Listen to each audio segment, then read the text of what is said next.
UCC को लेकर पूरे देश में हलचल तेज है और हर देशवासी ये जानना चाहता है कि मोदी सरकार जिसने धारा 370 हटाई, जो 3 तलाक को जो हटाया जिसने, और अब वो कब ये समान नागरिक संहिता देश में लागू करने जा रहा है।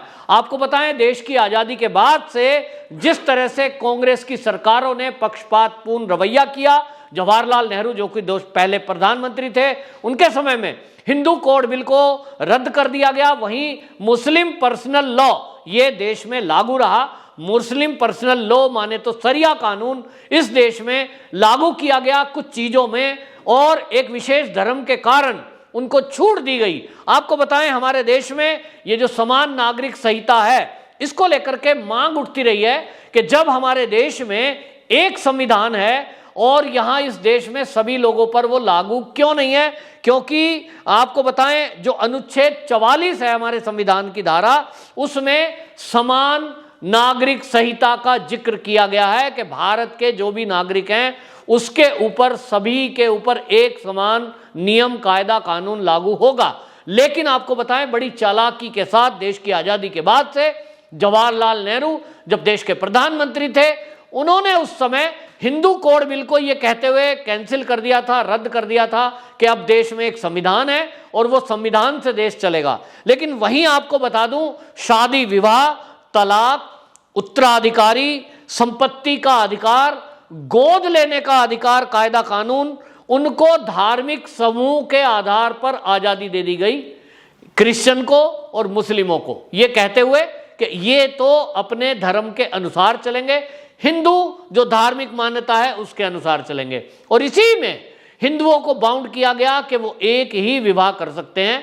यदि पत्नी को वो तलाक देते हैं तो उस पत्नी या उससे पैदा हुई संतान को संपत्ति का अधिकार दिया जाएगा। वहीं आपको बताएं, जो कोई किसी संतान को गोद लेना चाहता है उसके लिए भी धार्मिक मान्यताओं के अनुसार छोड़ दिया गया। हिंदू यदि किसी बच्चे को गोद लेता है तो हिंदू की संपत्ति पर, यानी जो माँ बाप गोद लेंगे उनकी संपत्ति पर उस गोद लिए हुए बच्चे का अधिकार होगा। जबकि मुसलमान यदि किसी बच्चे को गोद लेते हैं तो उनकी संपत्ति पर उस बच्चे का अधिकार नहीं होगा। इसी तरह से आपको बता दूं, जो पैतृक संपत्ति है, उस पैतृक संपत्ति में भी जो हिंदू है उनके बच्चों का अधिकार समान रूप से होगा। लेकिन अगर मुस्लिम बच्चा है तो उसका पिता की संपत्ति में 50% पिता का अधिकार और बाकी 50% में बच्चे जितने भी हैं उनको बराबर बांटा जाएगा। यानी यहां भी एक पक्षपातपूर्ण रवैया रखा गया। इसी तरह जो मुस्लिम युवक है, मुस्लिम पुरुष है, उसके ससुराल पक्ष का कोई भी अधिकार उसकी पैतृक संपत्ति में नहीं होगा। ये जो चीजें की गई, इसको लेकर के देश की आजादी के बाद से ही कुछ संगठन, कुछ हिंदूवादी लोग, कुछ सनातनी लोग आवाज उठाते रहे कि जब हमारे देश में एक संविधान बाबा साहब भीमराव अंबेडकर जी का बनाया हुआ लागू है, तब धर्म के आधार पर इस तरह से भेदभाव क्यों किया जा रहा है। ये जो धार्मिक आजादी के नाम पर एक तरफ कहा जाता है कि सरिया कानून लागू है साहब, हम तो 3 तलाक दे सकते हैं, हम तो 4 शादियां कर सकते हैं, हम अपनी संपत्ति का अधिकार पैदा हुए बच्चों को नहीं देंगे। इसको लेकर के आपको बताऊं कि ये बात उठती रही और इसी से मुस्लिम महिलाओं की जो दुर्दशा होती रही, इसको लेकर के कई बार महिला आयोग और कई ऐसे संगठनों ने भी बात उठाई जो महिलाओं के लिए काम करता है। लेकिन कांग्रेस के शासनकाल में महिलाओं की, मुस्लिम महिलाओं की दुर्दशा पर किसी ने ध्यान नहीं दिया, चाहे वो 3 तलाक हो, फिर चाहे वो समान नागरिक संहिता हो। इसको लेकर के हद तब हुई जब आपको बताएं 1985 में केंद्र में राजीव गांधी मुख्य प्रधानमंत्री थे और उस समय एक 60 वर्षीय मुस्लिम महिला जिसका नाम शाहबानो था, उनको उसके पति ने तलाक दे दिया था। उन्होंने अर्जी लगाई कि मेरी बेटियां हैं और मैं 60 साल की हूं, इस उम्र में मुझसे कोई शादी करेगा नहीं और मेरे ऊपर जिम्मेदारी मेरी बच्चियों की है, तो मुझे भरण पोषण भत्ता और धन ये पति की संपत्ति में दिलाया जाए। मामला निचली अदालत से होते हुए सुप्रीम कोर्ट तक पहुंचा और सुप्रीम कोर्ट ने सारी दलीलों को सुनने के बाद ये पाया कि वाकई में मामला बहुत गंभीर है कि एक 60 वर्षीय महिला जो खुद बीमार है, उसकी 2-2 लड़कियां हैं, वो कहां जाएगी इस उम्र में? कौन कैसे उसकी जीविका चलाएगा? लड़कियों की शादी कैसे होगी? और इसके लिए सुप्रीम कोर्ट ने एक आदेश दे दिया। उन्होंने कहा कि पति ने तलाक दिया है, यह उसकी धार्मिक आजादी हो सकती है, लेकिन इन बच्चियों के और अपनी पूर्व पत्नी के भरण पोषण के लिए संपत्ति में अधिकार है, उसको भरण पोषण देना पड़ेगा। जब यह फैसला आया तभी उसी समय यहां कुछ कट्टरपंथी लोग खड़े हुए और उन्होंने यहां आवाज उठानी शुरू की, देश में आंदोलन किए, और उसी में all India Muslim personal board वो कहते हुए आगे आ गया कि ये तो हमारे धार्मिक आजादी में खलल है, हम इसे स्वीकार नहीं करेंगे। मुस्लिम तुष्टीकरण के कारण उस समय राजीव गांधी, जो कि देश के प्रधानमंत्री थे, उसी समय सुप्रीम कोर्ट के इस फैसले को पलट दिया गया। संसद में बाकायदा इसके लिए एक प्रस्ताव लाया गया और सुप्रीम कोर्ट के फैसले को कैंसिल कर दिया गया। यानी साहबानों को जो 60 साल की थी उसको कोई भरण पोषण नहीं दिया गया। ये कह दिया गया कि ये मुस्लिम पर्सनल लॉ बोर्ड तय करेगा किस केस में क्या करना है। अलग एक इस देश में पैरेलल जगह जगह देश में, राज्यों में बाकायदा एक न्यायालय खड़े कर दिए गए मुस्लिम पर्सनल लॉ बोर्ड के नाम पर। और इसलिए मुस्लिम पर्सनल लॉ बोर्ड की यदि बात करें तो मुस्लिम महिलाएं इस पर सवाल उठाती रही हैं और उन्होंने कहा है कि इसमें कभी भी महिलाओं की बात को आगे नहीं रखा गया, महिलाओं के साथ न्याय नहीं किया गया, ये पुरुष प्रधान संगठन है, इसमें पुरुषों की ही बात रखी जाती है आगे, और तलाक लेने के बाद जो मेहर तय होती है केवल वो देकर के औरत से छुटकारा पा लिया जाता है। और इसीलिए मुस्लिम महिलाओं की लगातार ये आवाज उठती रही कि उनके साथ घोर अन्याय और अत्याचार हो रहा है। इसको लेकर के सारी सरकारें सोती रही। लेकिन 2014 में जब मोदी सरकार आई तो मोदी सरकार का नारा था सबका साथ, सबका विकास, सबका विश्वास। और इसी विश्वास के कारण मुस्लिम महिलाओं की ये विश्वास मोदी सरकार ने जीतने के प्रयास किए।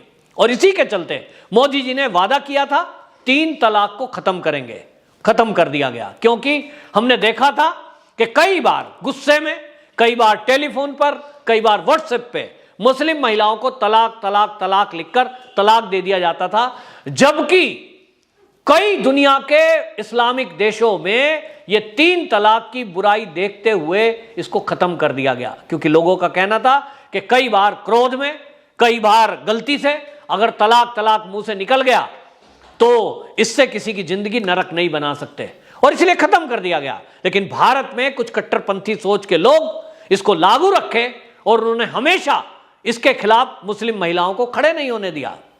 इसके खिलाफ कोर्ट कचहरी में भी लोग गए, लेकिन हमारा तो मुस्लिम पर्सनल लॉ बोर्ड है, इस कह करके मुस्लिम जो पुरुष थे भारत के, वो हमेशा अपने को इन सब चीजों से बचाते रहे और मुस्लिम महिलाओं की स्थिति बद से बदतर होती गई।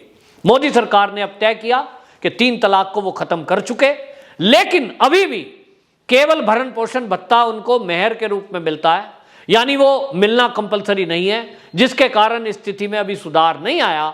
और अब जो होने जा रहा है इससे सबसे बड़ा फर्क ये पड़ेगा कि अब देश के हर धर्म के नागरिकों के ऊपर एक समान रूल रेगुलेशन लागू होगा। इसका मतलब यह हुआ कि अब मुस्लिम युवक भी अपने जीवन में एक ही विवाह कर सकते हैं जब तक कि दोनों सहमति से तलाक ना हुआ हो। यानी अगर पत्नी तलाक नहीं देगी तो तलाक मान्य नहीं होगा। और तलाक में भरण पोषण का भी ये अधिकार कोर्ट देती है और जज साहब बाकायदा इस पर सुनवाई करते हैं और भरण पोषण भत्ता पति के आमदनी के ऊपर तय होता है।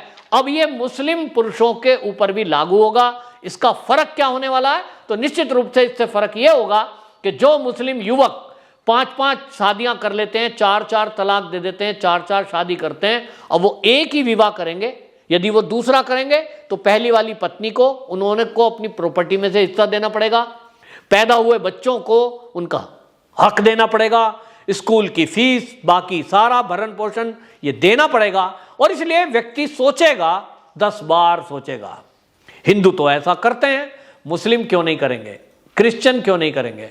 और यही है समान नागरिक संहिता। इसी तरह जैसे मैंने बताया कि इस समान नागरिक संहिता लागू होने के बाद अब यदि कोई गोद लेता है बच्चा, तो जिस तरह से हमने बताया कि गोद लेने वाले को अभी तक मुसलमान पुरुष की संपत्ति में कोई अधिकार नहीं है, इसके बाद वो भी मिलेगा। तीसरी एक और इस कानून की बात है जिससे मुस्लिम महिलाओं को राहत मिलने वाली है और मुसलमान बच्चों को भी राहत मिलेगी कि यदि किसी महिला के बच्चे हैं और पुरुष ने उससे, मुस्लिम युवक ने तलाक ले लिया, इसके बाद जो नियम है अभी वो ये है कि 5 साल तक का बच्चा वो महिला के पास रहेगा, यानी मां के पास रहेगा। और जब वो 9 साल का हो जाएगा तो हिंदू बच्चे से कोर्ट में बाकायदा पूछा जाएगा कि वो बच्चा पिता के साथ रहना चाहता है या मां के।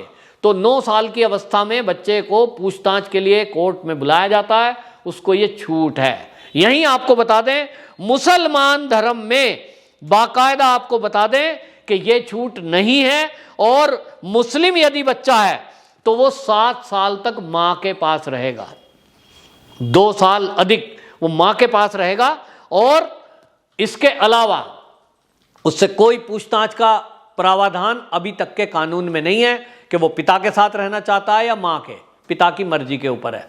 और क्रिश्चियन में इसके बारे में कानून में कुछ नहीं लिखा, और इसलिए वहां आए दिन इसको लेकर झगड़े होते हैं कि संतान किसके पास रहेगी।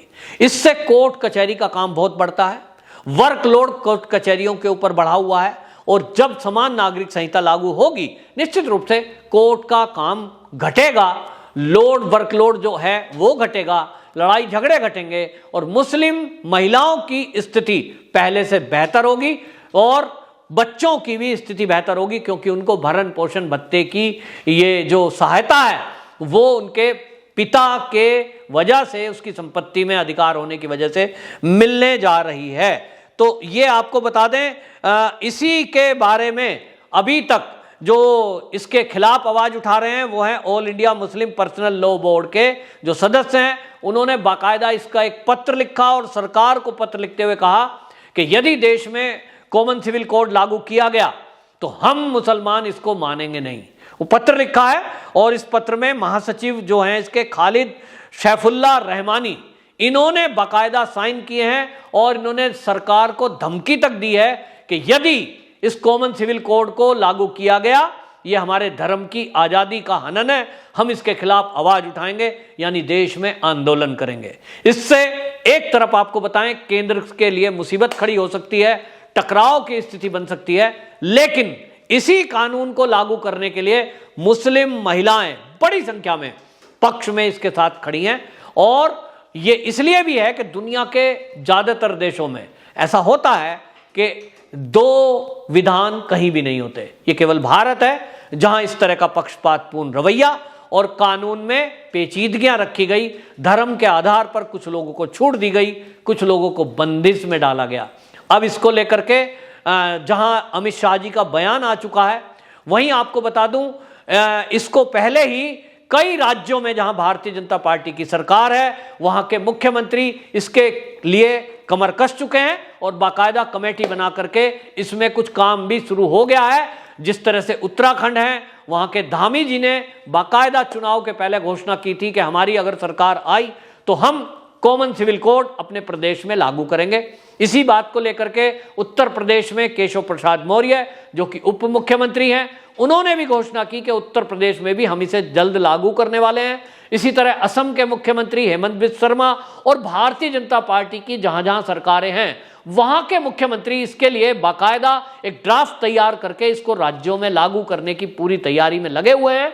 वहीं ये माना जा रहा है कि केंद्र भी इसको जुलाई माह में होने वाला मानसून सत्र उसमें पास कराकर पूरे देश में इसको लागू करने की तैयारी में जुटी हुई है। देखना होगा कि ये जो कट्टरपंथी लोग हैं ये फिर से इस तरह का माहौल क्रिएट करते हैं जैसा इन्होंने धारा 370 या 3 तलाक के मुद्दे पर लेकर किया था। और हमने देखा कि धारा 370 को लेकर जो केंद्र को धमका रहे थे वो कोई एक चींटी भी पर नहीं हिला सकी। इसी तरह 3 तलाक इस देश में लागू हुआ, ये जो धमकी देने वाले लोग थे ये कुछ नहीं कर पाए, क्योंकि मुस्लिम महिला ये चाहती हैं कि उनकी स्थिति पहले से बेटर हो। दुनिया के कई देश इसको सराह रहे हैं कि केंद्र सरकार, मोदी सरकार जिस तरह से काम कर रही है, मुसलमानों के लिए खास तौर पे उत्थान के लिए जो काम कर रही है वो काबिले तारीफ है। देखना होगा कि अब इस मामले में सरकार का अगला कदम क्या होगा और इसके परिणाम क्या आएंगे। वंदे मातरम।